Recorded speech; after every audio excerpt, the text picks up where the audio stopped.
தஞ்சாவூர் மாவட்டம் பாபநாசம் வங்காரம்பேட்டை வீரமகா காளியம்மன் கோவிலில் 56ஆம் ஆண்டு திருநடன திருவிழா மற்றும் படுகளம் பார்த்தல் நிகழ்ச்சி நடைபெற்றது.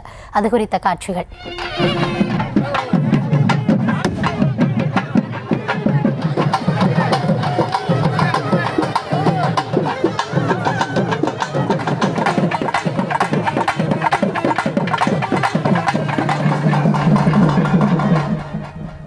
விழா தொடர்பான கூடுதல் விவரங்களை வழங்குவதற்காக இணைகிறார் நம்முடைய செய்தியாளர் சுல்தான். மேலும் விவரம். கௌதமி வணக்கம்.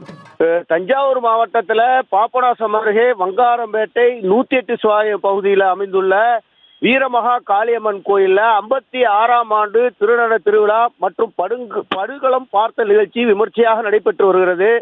முன்னதாக கணபதி யோகனம், அக்னி எல்லை வலம் வருதல், கரகம், காவடி, பால்குடம் எடுத்தல் நிகழ்ச்சியும், அதனை தொடர்ந்து ஸ்ரீ துர்க்கை அம்மன் எல்லை வலம் வருதல் நிகழ்ச்சியும் நடைபெற்றது.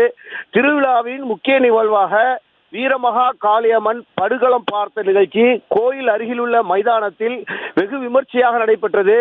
அதை தொடர்ந்து அம்மன் வீதி உலாவும், வீதிகளில் நடனமாடி வந்த காளியம்மனை அப்பகுதி மக்கள் தங்களுடைய இல்லங்களிலே அமர வைத்து பழங்கள், இளநீர் மற்றும் மாவிளக்கு வைத்து தீபாராதனை காண்பித்து வழிபாடுகள் செய்து வருகின்றனர்.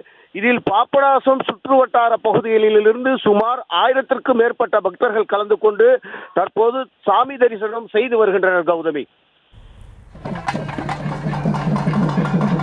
விவரங்களுக்கு நன்றி சுல்தான்.